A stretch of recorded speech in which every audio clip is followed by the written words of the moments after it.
Tinchlikmi? Nima bo'ldi? Nima bo'ldi?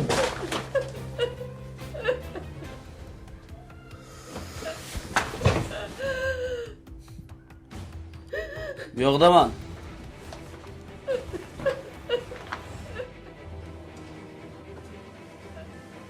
Aka, assalomu alaykum.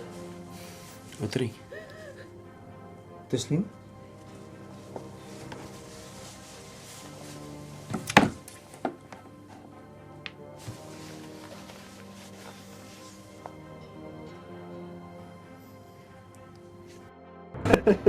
Menga yo'qda ertaga xuddi shunaqasida menga olib bersa, tushundingmi? Alo, Allo, dadasi. o'rtoqlarim bilan men keyin o'zim chiqaman. Salla xotiningni maqtaysanlar. Men xotinim ko'zim yomon ko'rinib ketadi, to'g'risini aytsam. Mani xotinimni yaxshilaganim yo'q. Mani xotinimda yomon yo'q. Nima sovib ketasan, bobor?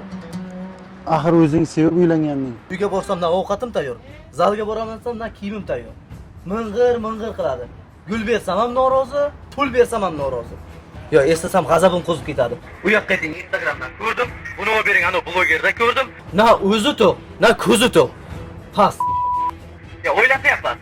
Shunaqa noshkur inson bo'ladimi? Nima qilsam ham norozi. Ishon, yarim kechasi xuddi muhim ishim bordek ko'chada yuraman, yarim kechasi kirib borib uxlayman. O'sha zahar ko'rmaydi. Sen nima kulasan? Agar vaqtni orqaga qaytarib bo'lganda edi, Ana shunga uylanmagan bo'lardim. farzandlarim borda. Sen borishingni qil. Avvalroq ota-onamiz qizlarimizga oilani gapini ko'chaga olib chiqma deb nasihat qilishardi. Bir qizlar davrasi qiladi, ha? Va bu kuyov shuncha ichingizda dardingiz bor ekan, o'zimiz bilan o'sha muammoni hal qilmabsiz-da. Ko'chaga olib chiqmasdan, ha?